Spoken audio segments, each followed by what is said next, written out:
Hey, you guys. So, as promised, I wanted to give you guys some practical solutions for detoxing your life, and I'm going to just go over a few ideas. Obviously, we can discuss some of these ideas um, in other ways on the chat. You can start to do some of your own personal research on these areas, but I wanted to give you some, you guys, some a starting place. So let's talk about again what a detox life looks like. So when I talk about detoxification, there are three major components to detoxification, and we're going to talk about the first one here. So the three pillars are: number one, remove or limit your exposure. Okay, so I talked earlier about how there are toxins everywhere. There's no way to get away from being exposed to toxins. You are born with toxins in your bloodstream. And so the best we can do is limit our exposure, remove what we can, and be very aware. So I'm going to give you some tools today about things to be thinking about and things, areas where you should really focus. This second step is to support your body's ability to detoxify. So one of the pushbacks I hear oftentimes when I talk to conventional doctors about the idea of detoxification is that your body already does it. Right? Your body detoxifies. Your liver knows how to get rid of toxins and your kidneys know how to get rid of toxins. And yes, this is true, but we are exposed to more toxins now than we ever have in the history of existence. And our bodies are overburdened with numerous toxins. Some of these that are persistent toxins that have been around, even though they've been banned out of the United States for over 50 years, you can still find them in babies' cord blood. So it's the question is where how do we help our body do what our bodies do already, which is detoxify. So we'll talk about how you do that, and then we'll talk about a metabolic detoxification. So if you've done the first two, and you really need to go that step further, we'll kind of gloss on that in the in another a quick talk. So let's talk about how you remove, limit exposure, and what those exposures you should be limiting. Now, we already covered a lot of them, but we're going to get a little bit more granular. So we're going to talk specifically about food, household products, personal care products, and air care. I'm going to give you guys some examples and tell you about some things you should be thinking about.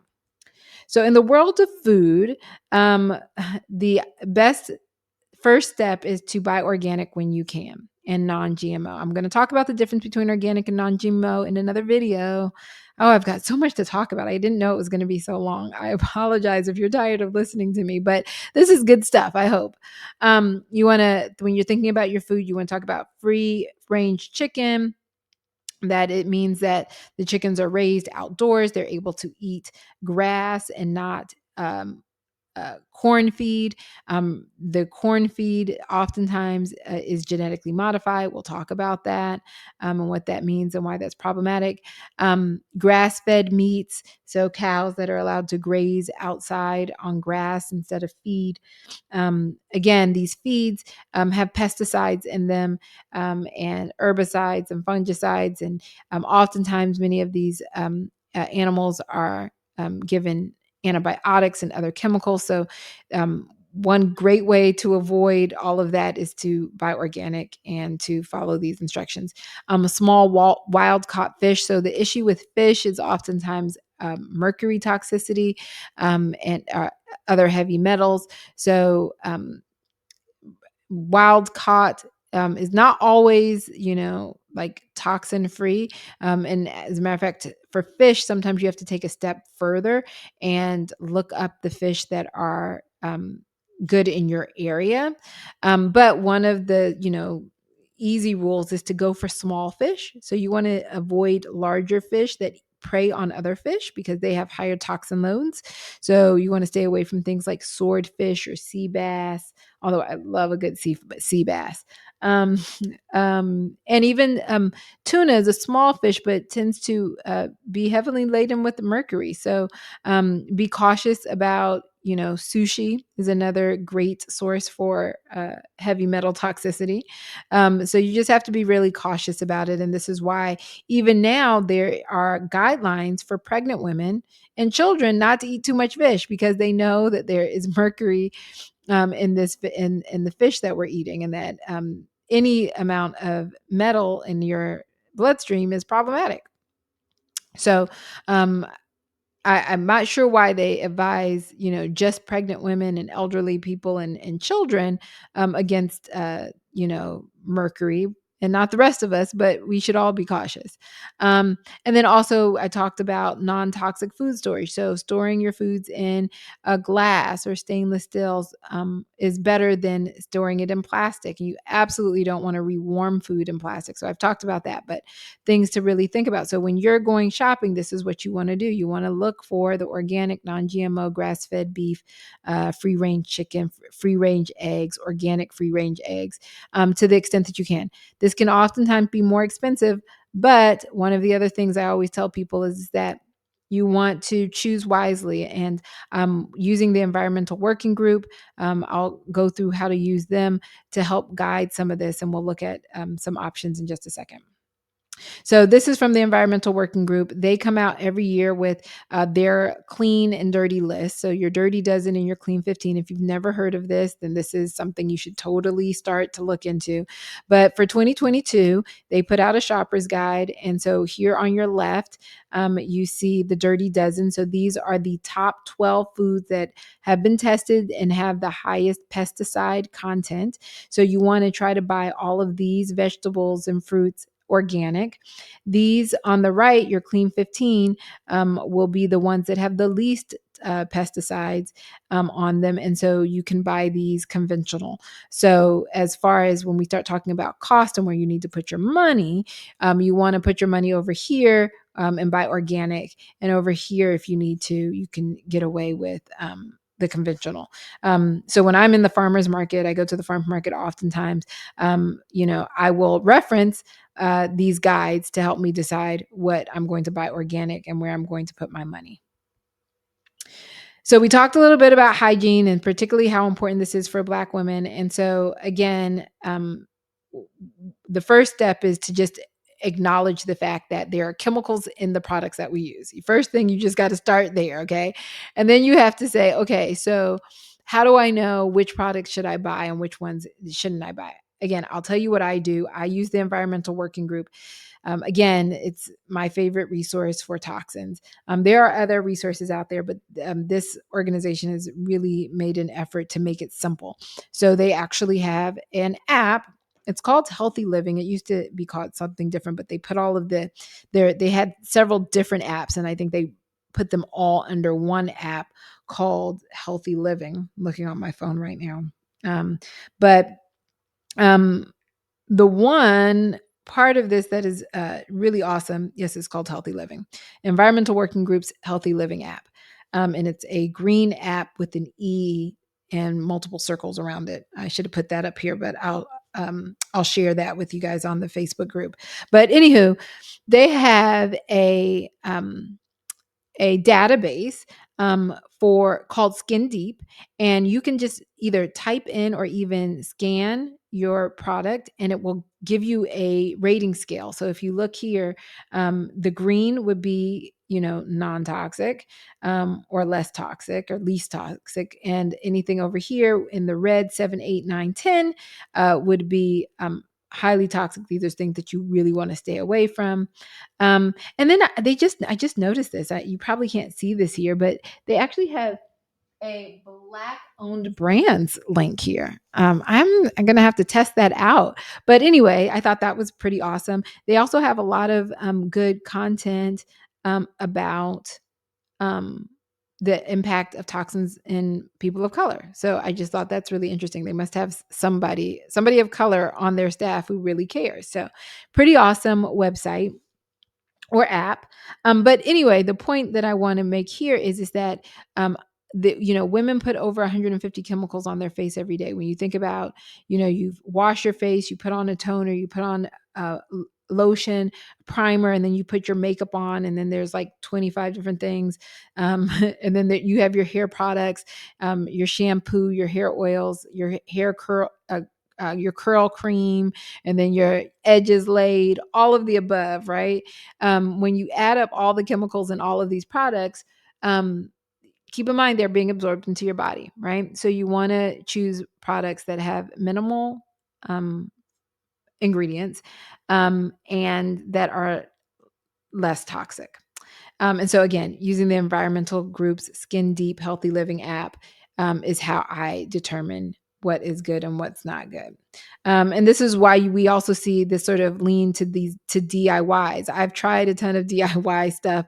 It can become very messy when you're trying to make avocado and olive oil, hair conditioners. So, anywho, just be aware that this is something that you should be thinking about and doing. Um, so I think, what did I pull up here? Oh yeah. So I wanted to pull up just to show you again. This is the Skin Deep app on your left here, environmental working group / Skin Deep. And again, you can see they break it up. It's hard to see on here, but all of the different categories, or you can just search. Again, I will do a screen share of this and share it on the Facebook group. And then this is another website that I like. Is called Black and Green, BLKGRN.com. And so they're Black artisans that specialize in products that are uh, organic and safe. So again, I wouldn't just trust it because it's on here. I would cross-reference it with Skin Deep. But I think that this is just a great place. I use them when I'm looking for products.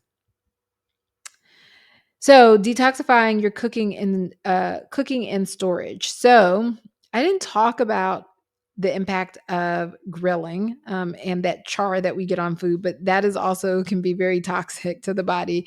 They're called AGEs, advanced glycosylated end products.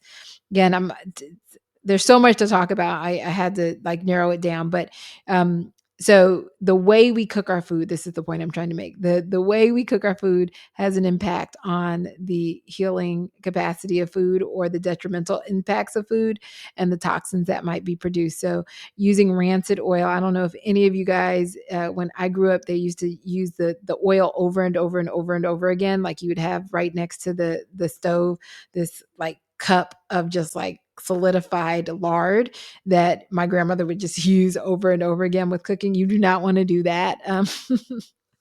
Um, and then, again, that char that we get on foods oftentimes can also be problematic. But so I just wanted to bring that up. The other thing I want to talk about is how we store our foods. I've said this over and over again, but I think repetition is good. You want to avoid plastics. So I'm sure many of you, if you go into your kitchen right now, you will look in your Tupperware. In your cabinets, and you will see Tupperware or some form of plasticware. You want to get rid of that and replace it with glass. This is an investment, obviously, but you can do this over time. But you want to gradually, phase out the plasticware and move for glassware. And then this other item here, I've never tried it, but somebody did recommend it, and so I thought I'd put it here because I want to give you guys resources. Hot Logic. It's actually quite interesting. I'm definitely going to buy one and figure it out. But so if you're a person who likes heated foods and you want to avoid using microwaves, which I do try to avoid using microwaves, you can actually take your food and then you just plug in this, I guess, fanny pack, and it heats your food for you. Obviously, you store your food in something that is a glass container, not plastic. You plug it in, it heats it up. You can avoid using the microwave, which has a whole other, I did not have time to go under EMF. EMF is electrical magnetic force, I think is what it stands for. But the impact of that from the toxic realm. Oh my gosh, there's so much information to cover. All right, so detoxifying your air. Okay, so the most toxic air is actually the air in your house. Did you know that? I didn't know that up until a few years ago. And so I'm always encouraging people to open your windows. I know for some people who have really serious allergies, that can be prohibitive, but I do have some suggestions and solutions for that if that is you. So put it in the chat and we can chat it up about it. But But if you can, particularly when the weather is good, open your windows, let some fresh air in. When you can't, having an air purifier, I use one by a company called Air Doctor. I meant to put that here, airdoctor.com. So I use an air purifier. You want to make sure that your home filters are the good ones and that you change them out as frequently as they need to be. And I think that's usually at least every 3 months. So if you haven't changed your filter in 3 months, it's probably time. Um, and a HEPA filter, that's the high efficiency filters. Again, this was a term that became very sort of household during COVID, because the HEPA filters also filter out viruses. Essential oils for air fragrances. So there's nothing that annoys me more than going someplace and smelling like sprays, or like I can't even remember what the names, those things that those plugins, right? You plug them in and then it sprays air and it makes the air smell good, or somebody uses some air freshener that they've used out of an aerosol can, and or you go into the mall and you go into that store that has all the fragrances. Oh my gosh, all you're smelling is chemicals, just chemicals on chemicals on chemicals. So if you are a person who enjoys a nice aroma, essential oils, candles, non-toxic candles made out of like beeswax or soy or something like that, um, that's you really want to consider that, then rather than toxic chemicals. CO2 monitors in the home. I just threw this in here because obviously CO2 is a naturally occurring toxin. It is a toxin, even though it is naturally occurring, and it can kill you. So you want to have not a CO2 monitor, a carbon monoxide monitor is what I meant to put there. Sorry. Mold testing. So oftentimes people have mold in their home. Again, this is another topic for another day. I wish I had more time to talk about all of the topics I could talk about, but mold testing for your home is also one way to make sure, particularly if you're a person who's having symptoms, congestion issues, sinus issues, headaches, um, skin problems, rashes, you might want to think about mold and checking your home for mold. If you have mold, if you can visibly see mold, you should definitely have that remediated. Um, so yeah, so mold testing, remediation, etc. And then household plants. If anybody knows me, have been to my house, you know that I love plants. I have greenery all around me. It took me a while to learn how to use plants, but plants actually purify the air. So just another way of doing it. So this was my quick and dirty overview. I hope it's helpful. I hope I gave you enough tips. Please feel free to share some in the chat, and hopefully we can continue to live a healthy detox or a toxin-free lifestyle, and promote our health. So I am going to I think I have 2 more videos where I want to cover organics and non-GMO foods, and then also metabolic detoxes. So much to talk about.